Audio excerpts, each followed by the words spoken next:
Laurent de Chérizet. Je ne suis pas sûr que prospérité heureuse soit un pléonasme. Je pense que moi, ce qui m'a frappé dans ces 21 personnes qu'on a pu interviewer, on s'était donné une liberté. Marie-Hélène, ma femme, qui avait pas mal travaillé pour la télévision avant comme réalisatrice, était toujours très frustrée d'avoir le sentiment que son métier l'amenait à être une voleuse d'images. Vous savez, dans cette espèce de rentabilité court terme, même les médias, vous avez des temps extrêmement courts, si vous ne voulez pas crever de faim, pour faire vos sujets télévisés, hein, que ce soit des petits sujets courts ou des sujets plus longs, c'est toujours très court. Et là, on s'est donné le luxe d'essayer de mettre en pratique ce à quoi on croyait, c'est-à-dire, en moyenne, on passait entre 10 et 15 jours chez tous ces espèces de Gandhi plus ou moins connus du XXIe siècle. Et ce qui m'a frappé, c'est que dans ces 21 cultures différentes, ces hommes et ces femmes étaient tous heureux. Et je me suis dit, dans le fond, ils nous disent quelque chose d'universel sur le bonheur. Hein. Je crois que ce qui décrit l'humanité depuis les un peu plus de 100 milliards d'êtres humains qui ont peuplé la planète, c'est qu'on a tous cherché le mode d'emploi du bonheur. Et on se plante tous. Et je pense que le problème du développement durable, c'est la mauvaise compréhension du bonheur.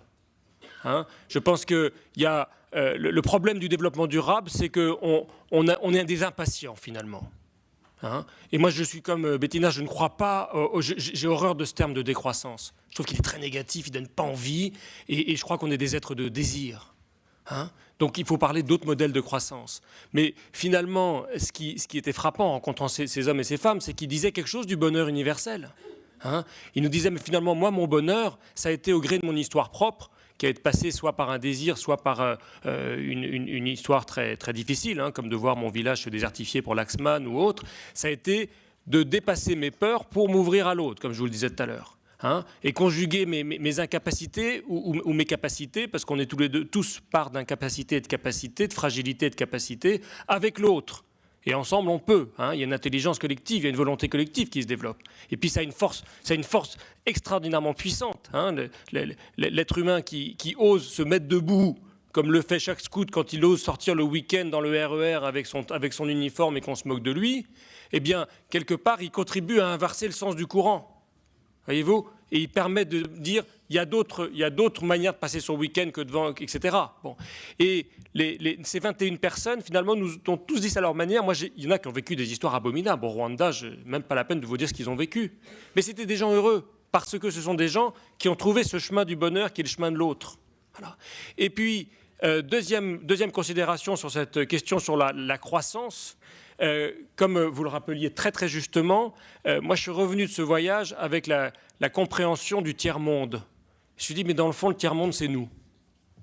Le tiers-monde, c'est nous parce que dans ces 21 pays, on a été aux États-Unis, donc aux États-Unis, il y avait à peu près des routes et ce qu'il fallait, en Australie aussi, mais sinon, on n'a été que dans des endroits où il y avait plus de nids de poules que de bitume, où ouvrir l'eau et ouvrir le robinet, avoir de l'eau potable, c'est un miracle. Il n'y a que les riches qui peuvent s'acheter des bouteilles encapsulées parce qu'on vous dit c'est comme ça, vous n'aurez pas la dysenterie, etc. Mais vu le prix, il y avait que les touristes à peu près qui pouvaient se les payer. Le courant électrique, etc.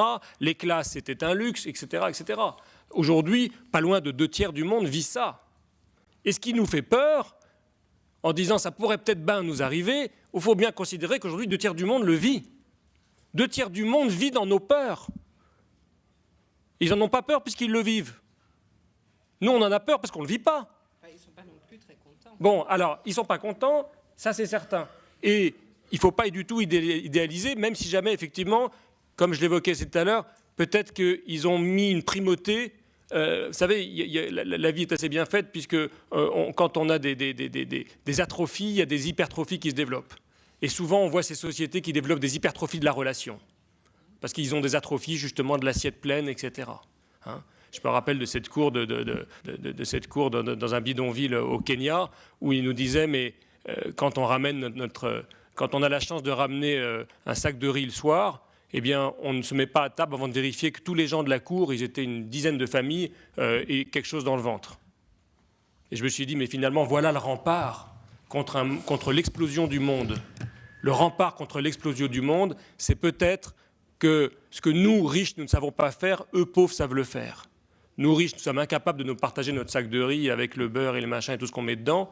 Eux, ils ont un sac de riz qui nourrirait à peine 2 d'entre nous, et avec ça, ils mangent à 20. Et c'est parce qu'ils ont cette solidarité-là qu'ils ouvrent ce chemin.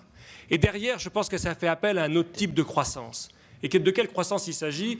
On a filmé 2 grands témoins de cette croissance-là. Je pense à Fabio au Brésil, qui a développé une réponse très innovante sur le thème du développement durable et sur le thème de ces 2 tiers du monde qui sont en marge de notre société de consommation et de notre croissance court-termiste et de notre mode d'emploi du bonheur qui est un bonheur court terme, qui est seul l'homme et la planète, versus un bonheur et une croissance long terme qui est un modèle durable pour l'homme et pour la planète. Et je pense que le modèle de croissance qu'on cherche, refusons que le concept de croissance soit approprié par le CAC 40.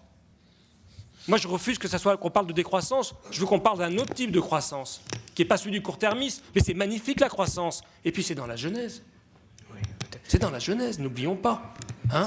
Alors, notre ami, je réduis, mais je voudrais juste rajouter oui, parce qu'il faut prendre des questions. Alors, notre ami Fabio, lui, il voyait, il est agronome de formation, et il voyait l'exode rural de ces millions de très pauvres Brésiliens qui ont moins de 2 hectares et qui partent vers les grandes villes.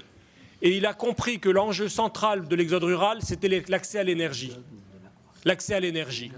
Alors, qu'est-ce qu'il a fait? Eh bien, il a renversé le modèle économique et il a apporté la réponse qu'on cherche tous, que nos politiques cherchent. Il a trouvé le paradigme, le nouveau paradigme. Il a renversé le modèle économique. La grande erreur de notre modèle économique, vous savez lequel c'est?